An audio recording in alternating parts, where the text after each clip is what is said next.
Bonjour à tous, je suis ravi de vous retrouver aujourd'hui pour cette troisième vidéo avec Florian. Salut Florian, Enchanté. ça va? Bonjour Sadia, bonjour Joseph. Bonjour Florian. Ouais, comment tu vas? Bah écoute très bien, avec Mm. une météo absolument délicieuse qui s'entendra peut-être à travers le micro. Super, magnifique, magnifique. Alors donc cette vidéo, juste pour vous réexpliquer, c'est une vidéo qui fait partie d'un ensemble de vidéos qui sera là pour la semaine européenne de l'emploi pour les personnes handicapées. Et donc Florian va nous expliquer tout ça. Ce que je vous propose dans un premier temps, c'est que nous on se présente rapidement, puis après bah, Florian va te laisser la main. Sadia, est-ce que tu peux nous dire ce que tu fais? Oui, bonjour à toutes et à tous. Alors moi, je suis Sadia Drouche, donc je suis coach professionnel experte en résilience, c'est-à-dire que j'accompagne les personnes à dépasser leurs problématiques, leurs traumatismes pour reprendre quelque part une vie normale où ils peuvent enfin créer leur vie qu'ils souhaitent. Je suis aussi conférencière internationale où je parle de mon expérience face au handicap, à la maladie et toutes les difficultés que j'ai pu avoir dans la vie. Et je suis aussi depuis 2019 consultante en handicap et référente handicap. Voilà. Donc je suis entrepreneur depuis maintenant 2018 avec l'entreprise Reconnecte-toi. Super, merci Sadia. De rien. Eh ben, moi, Joseph, ça me mixer, plein de casquettes aussi. Je suis coach professionnel, thérapeute, formateur. Je fais du bilan de compétences et je suis dans un incubateur où je porte le projet Odysseus pour accompagner les personnes qui ne trouvent plus leur place dans notre société à cause de leurs différences. Et l'idée, c'est vraiment de créer un lieu sécurisé où on pourra s'exprimer. Avec toute sa lumière et avec tout son potentiel. Voilà. Eh ben, écoute, Florian, à ton tour, ce que je te propose, 5 minutes pour te présenter. Et puis, eh ben, écoute, c'est à toi.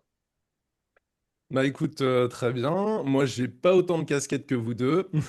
Ça fait 13 ans que je fais de la vidéo pour les entreprises. Je suis indépendant depuis la sortie de mes études.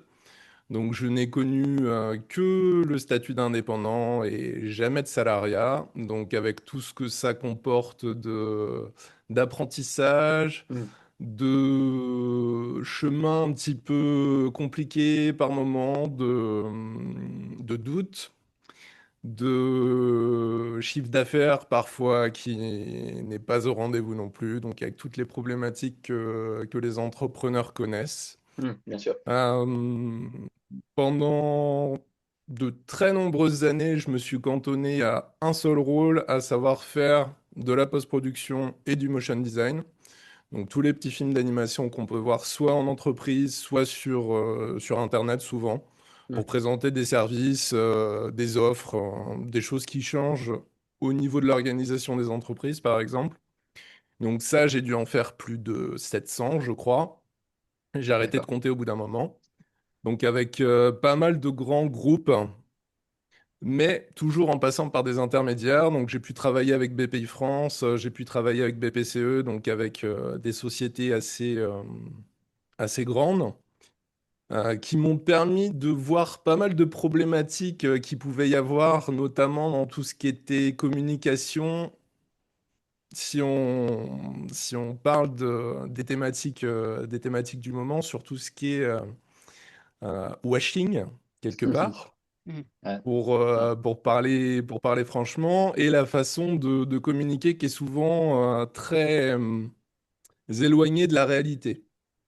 Donc ça rejoint un petit peu la thématique d'aujourd'hui parce qu'il y a encore des modes de communication qui existent, que ce soit en interne ou en externe, qui sont assez, on reste dans des codes très, très corporate et on veut paraître bien en fait. Ouais. Donc c'est Ok. quelque Ouais. chose qui m'a poussé de plus en plus au fur et à mesure des années à me dire, bah non, en fait, c'est plus possible. Maintenant, il faut que je travaille uniquement avec des clients qui sont alignés avec mes valeurs Mm. et qui soient réellement engagés et pas juste là pour valoriser leur marque employeur sans réelle action derrière, en fait. Ouais. Ouais. Ouais. Pour recentrer un peu le sujet aussi, Florian, par rapport à ça, parce qu'on est dans la semaine du handicap. Est-ce que tu peux nous en dire un peu plus, toi, par rapport à toi, là-dessus? Alors, me concernant, ça fait donc 13 ans que je suis indépendant à cause de mon handicap. Donc j'ai fait des études de cinéma qui me plaisaient beaucoup, mais très vite je me suis rendu compte qu'il y a certains métiers dans l'audiovisuel et le cinéma qui n'étaient clairement pas faits pour moi à l'époque. En tout cas, c'est ce que je m'étais dit et imposé à l'époque. Ça faisait partie des biais que j'avais moi-même depuis, depuis l'enfance en fait. Hmm. J'ai grandi dans un environnement où le handicap était vu comme une difficulté, une faiblesse. Donc ça D'accord. m'a poursuivi jusqu'à assez récemment. Et ce qui fait que j'ai choisi un travail presque par défaut en me disant, je choisis ce qui va être le moins compliqué pour moi en termes de, d'une part, de relations aux autres et d'autre part, dans la difficulté physique, on va dire. Parce que j'avais D'accord. déjà des gros soucis de marche à l'époque qui commençaient à se voir et je voulais absolument pas me confronter au regard des autres, au jugement. Donc, je me suis dit, allez, indépendant, ça a l'air mieux. J'aurais pas besoin de me confronter à ça. Donc, allons-y joyeusement dès la sortie de l'école, en fait. Et j'ai commencé comme ça et je suis resté dedans quelque part après par habitude et par facilité, en fait, de ne pas avoir à me confronter d'un point de vue social. Hmm. D'accord. D'accord. Juste avant d'aller plus loin, Florian, par rapport au handicap tout à l'heure, donc tu parlais de marche. Donc, est-ce que tu peux, parce que nous, on en a parlé entre nous, mais est-ce que tu peux un peu expliquer rapidement, Pour une ceux qui petite regardent la minute, ouais, pour vidéo, ceux qui nous regardent, voilà, de quoi on parle en fait? Alors, mes problématiques de santé, elles sont doubles. Il y en a une qui est héréditaire que j'ai depuis toujours et qui a commencé à se voir dès l'enfance et à l'adolescence au niveau de la marche. Donc, la pathologie en question s'appelle Charcot-Marie-Tooth.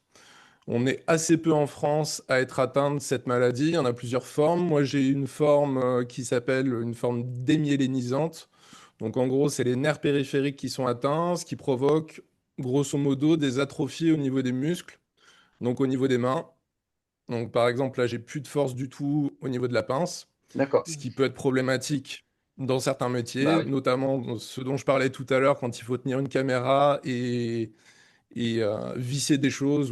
Ah oui. Hmm. Donc, ça demande plein d'adaptations que je n'avais pas à l'époque, ou en tout cas dont je n'avais pas conscience. Et au niveau de la marche, ça s'est traduit par une grosse faiblesse à la marche, une impossibilité à courir, des tendinites quasiment quotidiennes.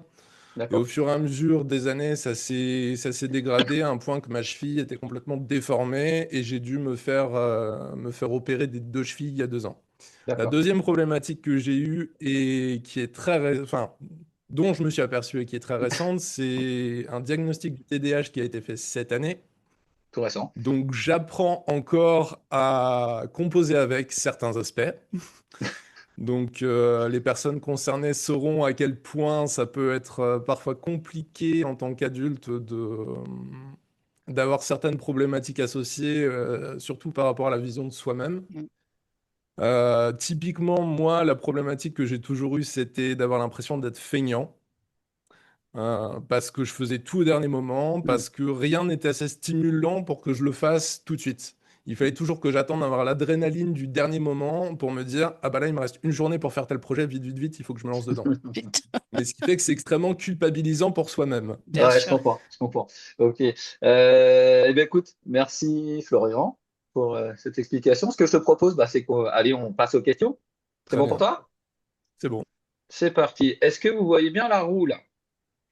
Yes. je la vois. Ok. Allez, Florian, première question. Le suspense. Suspense. Alors, au milieu, pas au milieu? Ah. Alors, Florian, peux-tu nous présenter ton parcours, expliquer ce qui t'a motivé à choisir le statut indépendant? Bon, on vient d'en parler, mais est-ce que tu peux nous faire en 2 petites minutes de répondre à cette question? Alors, je vais essayer de pas paraphraser complètement ce que Ouais. j'ai pu expliquer déjà tout à l'heure. Euh, le choix s'est fait tout de suite par rapport, d'une part, à l'éducation que j'ai eue, par rapport aux préjugés que j'avais moi-même. Mm. parce que pendant plus d'une trentaine d'années, j'ai pas accepté moi-même mon handicap. Mm. D'accord. Et bah, comme chacun le sait, et surtout maintenant avec le recul, c'est impossible de réussir, que ce soit d'un point de vue personnel ou professionnel, de réussir à surmonter ce qu'on peut rencontrer comme difficulté si on n'accepte pas, en fait, si on s'accepte pas soi-même. Donc j'ai fait ce choix vraiment par défaut à l'époque. Avec le recul, je considère que c'était un très bon choix, Mm. d'autant plus avec la problématique du TDAH. Si Ouais. c'était à refaire, je le referais. Pour ma part, c'était une façon de me rassurer et de rester quelque part dans ma bulle, loin du jugement en fait, D'accord. qui est encore assez présent, même si c'est pas forcément des jugements qui sont verbalisés. Ça peut être très dur des fois d'avoir ne serait-ce qu'un regard de travers de quelqu'un qui se questionne en voyant quelqu'un avec une problématique de santé, quelle qu'elle soit d'ailleurs, que ce soit une marche différente, que ce soit une malformation, un Mm. trouble, que sais-je. Donc souvent, c'est quand même un frein qui peut empêcher de s'épanouir ou de quelque part, d'accepter la sociabilisation avec les autres.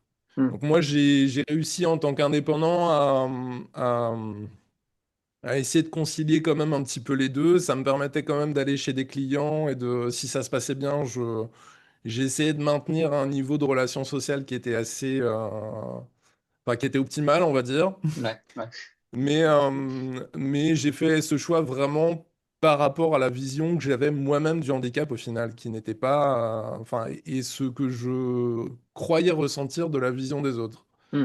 Parce qu'au final, c'est pas parce que quelqu'un me regardait qu'il pensait forcément à mal, mais dans ma façon de voir les choses, c'est ça qui me bloquait en fait, Ouais. D'accord. et qui m'a Et poussé tu vers et ça. du coup, tu dirais que ton statut d'indépendant aujourd'hui t'a aidé à justement à accepter le regard, enfin le regard des autres, ou en tout cas le retour des autres finalement. Le fait d'être indépendant, ça t'a aidé à accepter ta condition, même si pour moi c'est pas une condition, mais Oui, indirectement en fait. Ça indirectement, m'a ouais. permis de le faire à mon rythme. Mm. Ok, C'est surtout ça qui était le super. plus important pour moi, c'est que j'ai pas eu à revivre ce que j'avais vécu pendant l'adolescence avec beaucoup de harcèlement scolaire. Hmm. Et j'avais peur de revivre ça dans le milieu de l'entreprise et que ça se passe mal dès le début, en fait. Hmm. Donc là, ça m'a permis petit à petit de sortir un petit peu de ma zone de confort en me confrontant à des situations où je me disais, bah, en fait, c'est pas si terrible que ça. Ça a pris beaucoup de temps en ce qui me concerne. Ça m'a pris plus de 10 ans. Mais au moins, ça m'a permis de pas me prendre des murs, entre guillemets, qui m'auraient peut-être fait faire deux pas en arrière Mm. si j'avais fait différemment. Merci, Ok. merci. Ok. Merci, Super. Florian. On passe à la deuxième question. Allez. Allez, on est parti. Hop. Ah, on commence déjà comme ça. Ok. Ok. On peut pas. Ok. Ok, on y va comme ça. Euh, alors, bah, du coup, Florent, quel message aimerais-tu transmettre aux employeurs et aux personnes en situation de handicap qui souhaitent se lancer à leur compte? Alors, aux employeurs, je dirais simplement formez-vous, formez-vous, formez-vous et Ils le Ouais, c'est font trois déjà. mots. sensibilisez-vous. Voilà, exactement. Parce que, pour la petite anecdote, c'est grâce à un post sur LinkedIn que j'ai mis le doigt sur mon TDAH. Ah ouais, d'accord. Donc, ça m'a fait prendre conscience de l'importance de la sensibilisation, quelle qu'elle soit, que ce soit par là, en l'occurrence, c'était par une forme humoristique. Et au final, c'est ce qui m'a attiré, qui a accroché mon attention. Et je me suis dit, ah, tiens, ah oui, ah, il y a ça, et puis ça, et puis ça, et puis ça comme symptôme. Et 4 mois plus tard, j'avais mon diagnostic. Ouais. Donc ça s'est fait extrêmement vite parce que je me suis formé, sensibilisé à mon propre fonctionnement au final. De ce fait, pour les entreprises et les employeurs, c'est la même chose. Si on comprend pas comment fonctionne une personne qui peut rencontrer des difficultés, on peut très vite la juger, Ouais. mais sans la comprendre. sans C'est vrai. comprendre ce qu'elle traverse, ce qu'elle peut vivre comme difficulté. Et ces personnes, si elles se retrouvent quelque part un peu dans la même situation que moi, n'ont pas forcément envie de faire le premier pas pour en parler. Donc, le fait d'être sensibilisé, ça permet déjà de comprendre et puis de soi-même réfléchir différemment Hmm. sur le fonctionnement des autres et être peut-être moins stigmatisant, moins jugeant sur des comportements qui nous paraissent inadaptés au final. D'accord. Et Et pour les entrepreneurs, enfin pour ceux qui voudraient se lancer en entrepreneur, je dirais juste une chose, c'est faites-vous confiance en fait. C'est souvent la plupart des gens que je connais qui ont eu des parcours assez difficiles pour certains, ont développé une force et une résilience. Alors, j'aime pas trop ces mots de la façon dont ils sont utilisés par moment parce que ben, on le choisit pas en fait. hmm. Bah On, oui. on est obligé. On est obligé de s'adapter. C'est soit on s'adapte, soit on se laisse couler en fait. Ah Hmm. bah Et, tu sais qu'il y en a quand même qui laissent tomber, hein. Donc il y en a plus qui laissent oui, tomber oui, oui, qui s'adaptent, hein. oui, bien sûr. Mais justement, c'est que la plupart des personnes que j'ai pu rencontrer Hum, hum, qui ont hum. quand même subi des choses assez, pour certaines, assez lourdes, euh, ont pas toujours confiance de la force qu'ils ont en eux, en fait, et C'est vrai, c'est des vrai. capacités qu'ils ont. Et souvent, c'est notre jugement qu'on a envers nous-mêmes qui nous bloque. Hum, hum. Moi, ça a été mon cas très longtemps. Donc là, je commence à m'en détacher et je découvre tout ce que je peux faire au final. Et si vous avez envie de devenir indépendant et de vous lancer, bah foncez quoi en fait. Ouais, Hum. c'est top. Attendez pas attendez pas d'avoir 70 ans Hmm. ou 80 ans et de se dire bah merde, si j'avais su, enfin, j'aurais dû faire ça en fait. Ouais, Merci ouais. beaucoup pour Merci, ta ouais. réponse. Ouais, merci Florian. Allez, et ben on a encore un peu de temps, hein, du coup on va relancer. Yes. Surtout que Florian, en plus tu t'es préparé, donc faut faire honneur à ce que tu as fait. Je te cache pas que je ne me, me base absolument pas sur ce que j'avais préparé au final. Mais ouais, mais c'est ça qui est bien, c'est ça qui est génial. Alors, on parlait des aménagements, on est dedans là. Yes. Ok, quels aménagements ou dispositifs t'ont aidé dans ton quotidien professionnel en tant qu'indépendant? Donc finalement, c'est toi qui a fait ça pour toi en fait. Alors du coup, dis-nous. Ça a été beaucoup d'essais et d'erreurs, beaucoup, beaucoup. Ce qui m'a le plus aidé, c'est de comprendre d'une part mon rythme, que ce Ouais, soit d'un point de vue rythme biologique, circadien, tout ce qu'on veut. Donc déjà comprendre son fonctionnement d'un point de vue énergie disponible. Parce que quand même souvent quand on est TIH ou qu'on a une problématique de santé, on n'a pas les mêmes ressources que tout le monde. Donc il faut être vigilant sur notre état de fatigue, notre état de santé, si on a des douleurs, si on est fatigué. Moi, c'est quelque chose que j'ai beaucoup appris à mes dépens, à ouais. vouloir pousser toujours le bouchon un peu trop loin et au final finir par cracher. Donc, spoiler alerte, moi, ça m'a mené à un bore-out, Ah ouais, pas ouais. loin du burn-out plusieurs fois Ouais, et t'as une raison, hein. dépression. Voilà, donc j'ai fait le tiercé gagnant. Donc, pour en revenir à la question, moi, c'est vraiment m'écouter en fait, écouter mon corps qui m'a beaucoup aidé et rester en mouvement. Ah Donc oui. comme on peut en fait, c'est faire des pauses assez régulières dans la matinée pour bouger, me lever, même pour ceux qui n'ont pas forcément la possibilité de se lever, en tout cas de s'étirer, de faire des pauses en fait et Hmm. d'écouter son corps et de pas rester typiquement entre 9 h et 17 h assis derrière son bureau sans rien faire d'autre en fait. Hum, hum. J'ai fonctionné beaucoup comme ça et en fait ça marche pas. Le corps a besoin de et la tête aussi a besoin de souffler, Hmm. de, De s'aérer, quoi. de Ouais. prendre une respiration, de s'aérer. En Ouais. pratique, moi, ce que j'ai mis en place d'un point de vue vraiment adaptation purement mécanique, c'est un bureau debout. Ça m'aide Ah oui. beaucoup Ouais, c'est bien parce que ça. ça me Ouais, permet. J'ai tendance à avoir beaucoup de douleurs dans le dos et du coup de changer de position, moi, ça m'aide. Je me suis mis un tapis de marche aussi sous mon bureau debout pour rester, pour marcher pendant que je travaille. Alors attention, Excellent. c'est pas à conseiller forcément à tout le monde si on n'est Faut, pas Ouais. très. faut faire Voilà, gaffe. ça demande un minimum de sécurité. Un ballon de kiné aussi pour changer de position et puis pas être toujours avachi dans un fauteuil. Ouais. Et mettre en place comme je disais, des créneaux. Alors, je fais pas le Pomodoro 25 minutes, 5 Mm. minutes, mais je fais souvent des sessions de 1 heure parce que je sens qu'au bout d'un moment, ma concentration, elle s'en va et Mm. je vais marcher 10 minutes ou faire une pause, boire un verre d'eau. Enfin, voilà. Donc, Ok. Ok. tout J'ai ça au juste une final toute pour. petite question, je te coupe. Euh, Est-ce que tu as fait appel à un organisme pour adapter ton poste de travail ou pas du tout? Absolument pas. Moi, je l'ai fait en faisant des recherches, en fait. J'ai regardé D'accord. ce qui était disponible parce que je partais du postulat que j'avais des douleurs de dos et qu'il fallait que je trouve quelque chose. Ouais. Et effectivement, pour certains aménagements, il vaut mieux faire appel à un professionnel pour Oui, avoir vraiment quelque chose d'adapté. Mm. l'AGFIP pour commencer, même en tant Hmm. qu'indépendant, on peut faire appel à l'AGFIP pour un aménagement de poste. Voilà. Ouais. Ok, top. J'ai une petite question quand même en plus là, avant de. Euh, Tu disais que tu avais envie de travailler tout le temps, il fallait écouter son rythme, peut-être sur son corps. Est-ce qu'il n'y a pas de la culpabilité? Tu sais, de se dire, ouais, mais je pense pas assez, ouais, mais t'es un feignant, ouais, mais machin, tu vois? Parce que tout le monde te dit, faut bosser comme un malade pour réussir, tu vois? Surtout en tant qu'indépendant. Mm. Complètement. Complètement, je suis resté dans ce schéma-là très longtemps en me disant, ah bah si tu travailles pas de, je sais pas, disons 8 heures du matin jusqu'à 19 heures le soir, t'es un raté. Enfin, C'est je ça. caricature, mais c'était Non, un mais peu c'est ça. ça. Et c'est, C'est ça.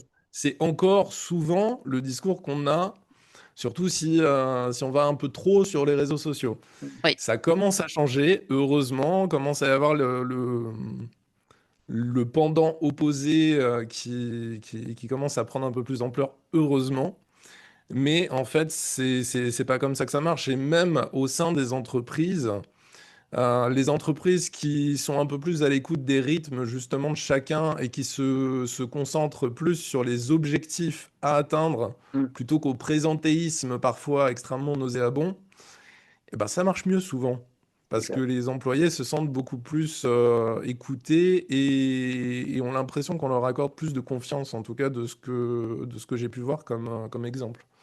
Ouais. Ok, c'est top. C'est top. merci. Merci, Florian. Une petite dernière? Ouais, allez, Allez, une petite dernière, et après c'est ta promo, Florian. Et alors, c'est laquelle celle-là? Alors, Florian, penses-tu que le statut d'indépendant offre plus de liberté ou de flexibilité pour s'adapter à la situation de handicap? Oui, ça peut permettre de s'adapter plus facilement à ces problématiques de santé si on prend des exemples concrets comme aller à un rendez-vous médical Ouais. ou prendre une journée off pour se reposer si vraiment on en a besoin sans avoir à aller dealer avec le manager ou l'employeur de dire bah, écoute là je Hmm, me sens pas bien, il me faudrait c'est une vrai. journée off. Je c'est sais vrai. que ça peut être compliqué dans certaines entreprises. Par contre, ce qu'il faut pas oublier, c'est que si on a vraiment un statut d'indépendant, il n'y a pas la même sécurité pour certaines choses que quand on est employé. C'est clair. Que ce soit au niveau des congés maladie, que ce soit au niveau de la prise en charge des mutuelles, etc. Enfin, c'est à double tranchant en fonction de ces problématiques. Donc ça, je peux difficilement faire une généralité parce que on a tous des problématiques différentes. Moi, je sais que le statut d'indépendant ne m'a jamais trop pénalisé, hormis à certains moments où, bah, notamment pendant mon opération dont je parlais tout à l'heure, Hmm, là, heureusement que j'avais ma femme pour compenser d'un point de vue revenu, parce que sinon, je ah oui. n'avais Bah, rien. c'est zéro, ouais, je J'ai sais. Ouais, essayé c'est de ouais. souscrire, j'ai essayé de souscrire bien en amont à une assurance. On m'a dit, Monsieur Blanchet, avec vos problématiques de santé, on refuse de vous couvrir à part pour le décès. Ah, Donc Bienvenue ça, au c'est club, bienvenue au voilà. club. sympa. J'ai failli pas avoir le crédit de ma maison non plus parce que il y a que là où j'ai eu mon prêt qui voulait bien m'assurer un taux qui était 3 fois supérieur à celui de ma femme pour être 2 fois moins couvert. Ouais. Mm, Donc mm. c'est des choses qu'il faut prendre en compte quand on se lance. Parce que si on est souvent malade, si on a souvent des moments où on est obligé de s'arrêter pour sa propre santé, Hmm. ce qui peut être parfois indispensable, il faut bien peser le pour et le contre d'un point de vue sécurité. Je dirais que c'est vraiment le point essentiel. Mais après, si on met le côté financier, sécurité financière de côté, alors oui, le fait d'être son propre patron, c'est quand même plus facile de lui demander quelque chose d'un point de vue aménagement C'est sûr. ou adaptation. Ok, ok, super. Merci Florian. Merci, merci, merci. Donc, Florian, moi j'ai une question, c'est justement où est-ce qu'on peut te trouver sur les réseaux sociaux? Alors, pour l'instant, uniquement LinkedIn. Ok, J'ai mis tout le reste en veille, et en pause, parce que autant j'aime communiquer pour les autres, mais je suis moi-même un très mauvais communicant pour l'instant pour mon Ouais. activité. Si vous voulez en savoir plus, venez me contacter sur LinkedIn avec plaisir. Merci beaucoup Florian. Merci pour cette interview. Et puis, mais pour les personnes qui nous regardent, on vous dit à la prochaine. On est à la troisième, il y en a une quatrième qui arrive. Il va y en avoir sept. Donc, suivez-nous, oui, abonnez-vous à tous les comptes et on vous attend. À bientôt pour. à très bientôt et merci encore Florian pour ta venue sur notre interview. Avec Ouais, merci. plaisir. Merci à vous deux. C'est top.